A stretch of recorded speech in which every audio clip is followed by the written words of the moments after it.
On fait fichier importer. On va activer les 3 images dans la liste. Clic, majuscule clic. Oui, je suis en affichage par liste, c'est toujours mieux pour gérer les fichiers. Les icônes, c'est foireux, mais de temps en temps, c'est intéressant, mais la plupart du temps, il faut travailler par liste. Donc, j'ai activé clic, majuscule clic, les 3 images. C'est important. Vous cliquez sur ouvrir. On va être sur la page 2 éventuellement. Oui, sur la page 2 évidemment, puisque c'est la page où il y a le texte à côté. Alors, vous enfoncez le bouton à la souris. Vous voyez qu'il y a 3 images dans le curseur. Vous enfoncez le bouton à la souris, vous gardez enfoncé, vous bougez. Et pendant que vous avez le bouton à la souris enfoncé, vous appuyez sur la flèche sur le clavier, la flèche qui va vers le haut, 1 fois, 2 fois. Et là, vous allez créer en fait 3. Faites à peu près carré, c'est bien. Ou peut-être un peu rectangulaire vertical, oui c'est bien aussi. Vous lâchez le bouton à la souris et vous avez 3 blocs. Et on va maintenant demander que les images remplissent les blocs. Pratique ça, si vous voulez amener 4, 10, 20, 50 images dans InDesign d'un coup et qu'elles soient dans un bloc, cette technique fonctionne. Oui, on a utilisé la flèche qui va vers le haut pour augmenter le nombre de rangées, mais il y a aussi la flèche qui va vers la droite pour augmenter le nombre de colonnes. Donc on peut faire des grilles d'images. Vous pourrez tester plus tard. Et donc, objet, ajustement, remplir le bloc proportionnellement, ou alors, vous avez là au-dessus une icône dans la barre contrôle, remplir le bloc proportionnellement. Et voilà, c'est fait. Ça remplit le bloc sans être déformé. Bien sûr, parfois, il va falloir repositionner. Donc forcément, les images n'ont pas exactement la même proportion que ces blocs-là. Donc, ça déborde. Donc ici, je vais double-cliquer ou cliquer sur le réticule, là, voilà. On voit que l'image déborde jusque là au-dessus et jusque là en dessous. Avec la touche Shift enfoncée, je la déplace. Voilà, pour montrer quand même la partie la plus importante, c'est la tête. Même chose ici, je clique sur le réticule. On voit que celle-là elle déborde sur la gauche et la droite. Avec la touche Shift enfoncée, je déplace. Et voilà, je montre quand même la partie la plus importante de l'image. Donc, quelques petites corrections. On va enregistrer le document et puis on va insérer les images dans le flux du texte.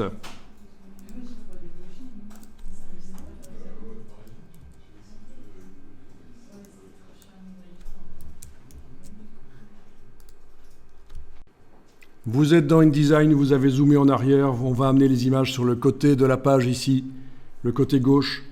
Ce côté gauche, donc qu'on appelle la table de montage, peut être agrandi éventuellement si nécessaire.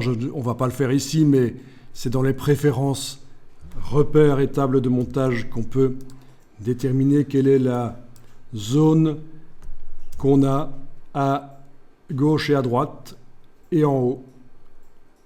À gauche et à droite, c'est équivalent actuellement à la largeur de la page, format lettre, 215,9 mm.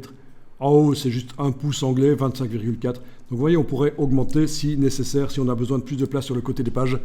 Donc l'idée, c'est de faire comme les imprimeurs faisaient avant, préparer sur le côté les blocs et puis les amener sur la mise en page. Donc vous allez faire fichier importer, commande D évidemment. Vous allez dans le dossier d'assemblage et on va activer, clic, majuscule clic, les 4 images qu'on vient de télécharger. Alors, affichage par liste, c'est pas plus mal. Affichage par liste et affichage de la liste par date de modification. Vous avez ça, si vous ne voyez pas de date de modification ici, vous faites un clic droit pour demander de le voir.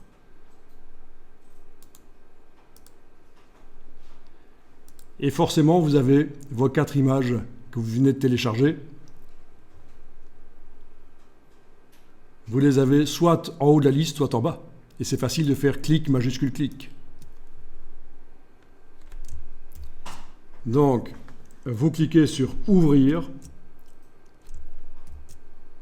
Vous avez les 4 images qui sont dans le curseur. Il y a un numéro 4 entre parenthèses qui est là. Vous enfoncez le bouton de la souris, vous le gardez enfoncé. Vous agrandissez. Pendant que vous avez toujours le bouton de la souris enfoncé, vous allez appuyer sur la flèche du clavier qui monte vers le haut. Vous avez créé 2 rangées au lieu d'une. Dans ce cas-ci, on va appuyer maintenant sur la flèche qui va vers la droite sur le clavier. Vous avez créé 2 colonnes. Voilà, vous agrandissez bien ça. Et voilà, je vais recommencer en ayant une vue d'ensemble ici. Donc flèche vers le haut, 2 rangées, flèche vers la droite, 2 colonnes, voilà, et j'ai 4 images. Donc évidemment, si j'avais plus d'images, je créerais plus de rangées et de colonnes. On peut créer uniquement des colonnes ou uniquement des rangées, peu importe. Et vous allez faire à peu près la proportion des images qui sont visibles sur le côté. Là, ça a l'air bien. Pour des colonnes, pour les mettre dans des colonnes, c'est bien. Voilà. Et bien sûr, les images ont différentes proportions. J'en ai une qui est très horizontale d'ailleurs. L'idée maintenant, c'est de demander soit la petite icône ici dans la barre contrôle, remplir le bloc proportionnellement, soit menu objet, ajustement, remplir le bloc proportionnellement. Et voilà. Donc on ne perd pas du temps quand on doit amener plein d'images dans InDesign. On peut le faire comme ça. Une grille d'images au moment de l'importation.